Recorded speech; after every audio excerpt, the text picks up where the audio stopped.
This is Coyote News. Tonight on Coyote Sports, the men's and women's basketball teams get wins to start the year. And a new sport is coming to USD. But first, the headlines with Devin Martin. Major League Baseball announced that Minnesota Twins manager Paul Molitor and Arizona Diamondbacks manager Torey Lovullo have been named Managers of the Year. Los Angeles Dodgers outfielder Cody Bellinger and New York Yankees outfielder Aaron Judge have been named Rookies of the Year. This past weekend, number 1 Georgia and number 3 Notre Dame both lost, shaking up the college football playoff rankings. The new rankings came out last night, including Alabama, Clemson, Miami, and Oklahoma in the top 4. And those are your headlines. Thanks, Devin.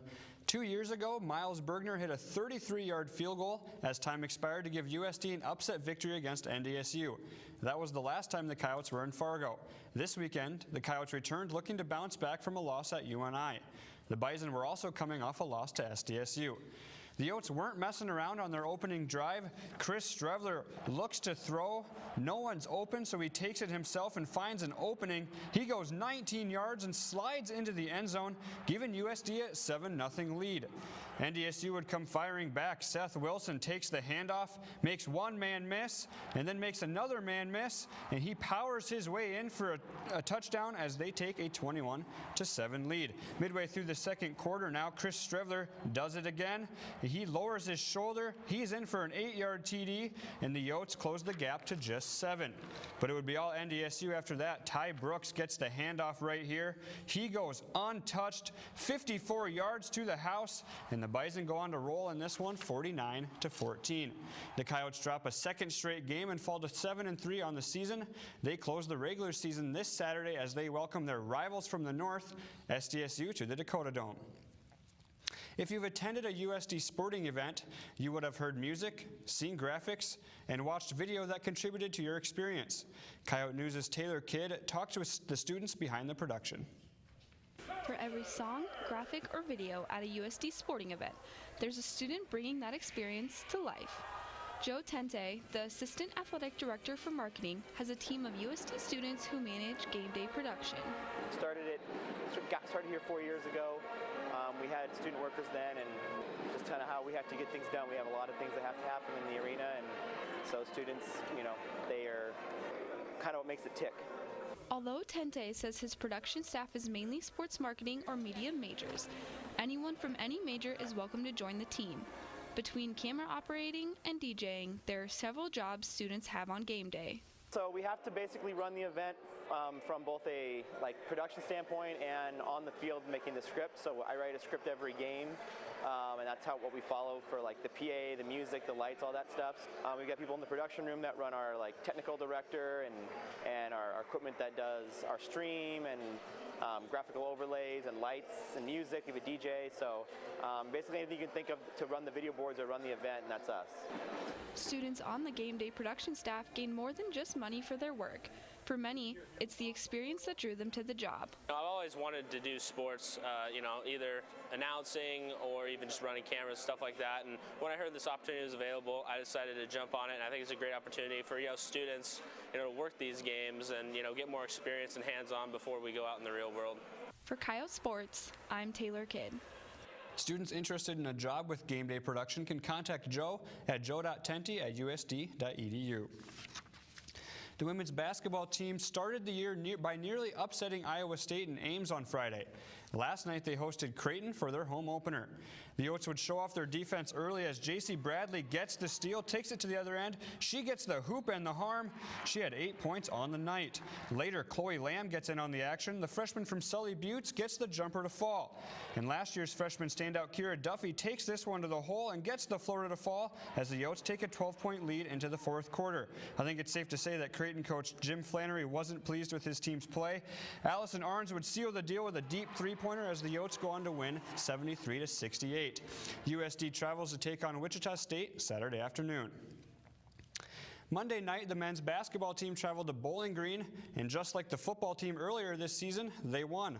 The 88-79 victory moved the Coyotes to 2-0 on the young season. The Coyote men opened the regular season Saturday night at home against the team that head coach Craig Smith started his coaching career with, Mayville State.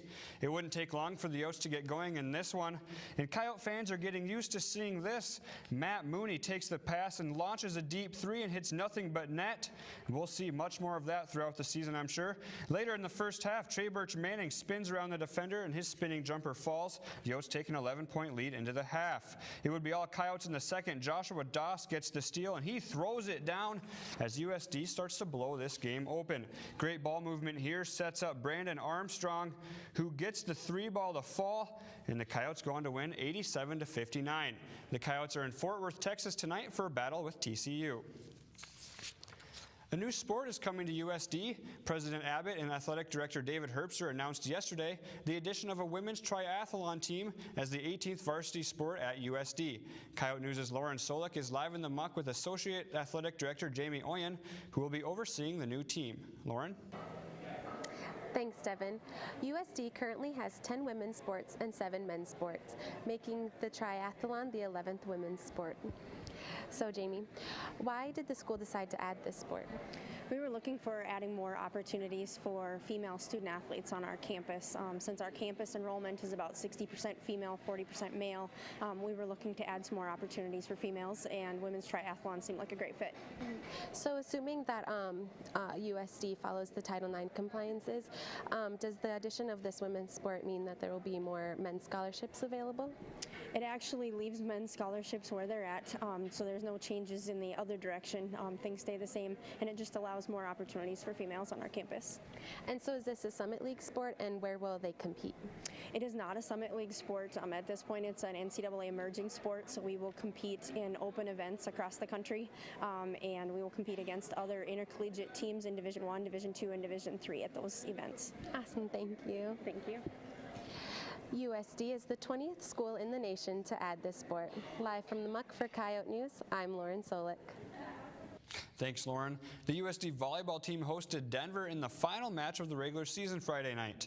It was senior night for the Yotes, and they'd come out strong. Elizabeth Lochin will rip this Brittany Jessen pass right here, and this contest would go back and forth all night. Lochin keeps it going. This is Taylor Wilson. She gets in the action. She smacks this in for a point, and Lochin would keep it going right here. She spikes this one in as the match would go to a deciding fifth set. Haley Dotseth takes this pass and launches one in for a kill, but the Yotes would go on to lose this one in 5 sets. USD finished third in the Summit League standings and will take on 6th-seeded Fort Wayne in the first round of the conference tournament Friday night in Denver.